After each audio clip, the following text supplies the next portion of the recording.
You're watching Steven Vision.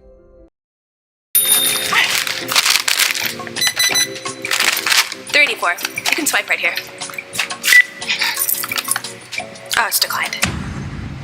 My card's probably just a little dirty. Yeah, let me just wipe it off.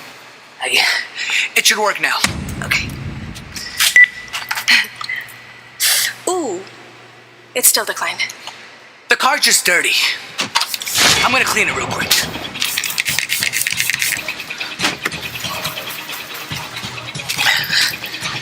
It should work now. Nope, that's still declined. He's gonna clean it real quick.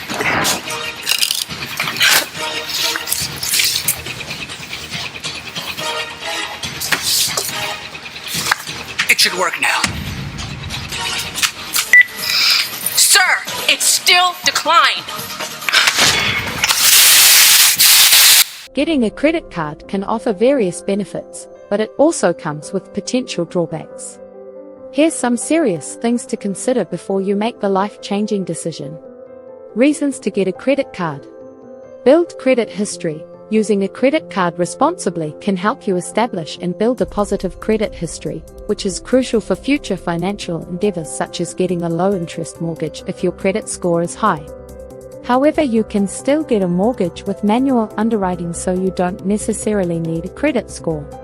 Convenience. Credit cards offer a convenient way to make purchases, both in person and online, without the need to carry cash.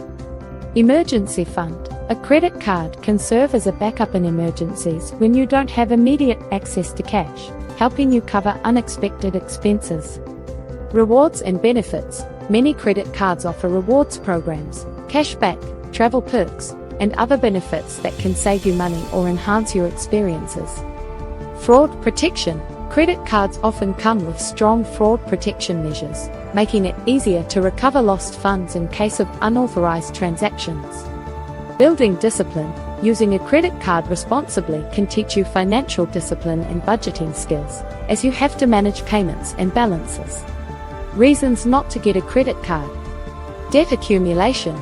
If not used responsibly, credit cards can lead to debt accumulation due to high interest rates, late fees, and overspending.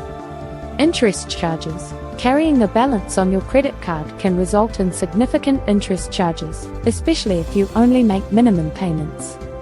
So let's look at a graph. If you're the average American credit card holder, then you owe more than $10,000 in debt. Let's say your interest rate is 24.99% and you're paying off just the minimum because times are tough, or because times are normal. That means that in 10 years, you'll have paid more than $26,000 and still owe over $11,000 more, and that's just 10 years. After 50 years, you'll have paid $165,729 and still owe more than $17,000. So you will always owe me money. So that couch that you bought for $1,200 may cost over $2,000 when it's finally paid off. Overspending. Having a credit card can tempt you to spend more than you can afford, leading to financial instability and debt. Spending on a credit card doesn't trigger your pay mechanism in your brain like if you were spending it from your bank account. Risk of identity theft. Using credit cards online or in unfamiliar places can expose you to the risk of identity theft and fraud. Research suggests that fraud attempts with credit cards are rising 46% year over year. Negative credit impact. Mismanaging a credit card can harm your credit score, making it harder to qualify for loans or get favorable interest rates on that house in the future. Annual fees. Some credit cards come with annual fees, which can outweigh the benefits if you don't use the card enough to earn rewards or benefits. Make sure when you research credit card companies you find one that has no annual fee, if you do decide to get one.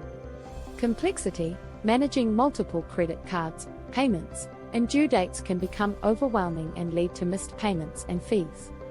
You definitely want to make sure you are on top of your payments. Some credit card companies charge an average of $30 for a late fee if you do not pay on time.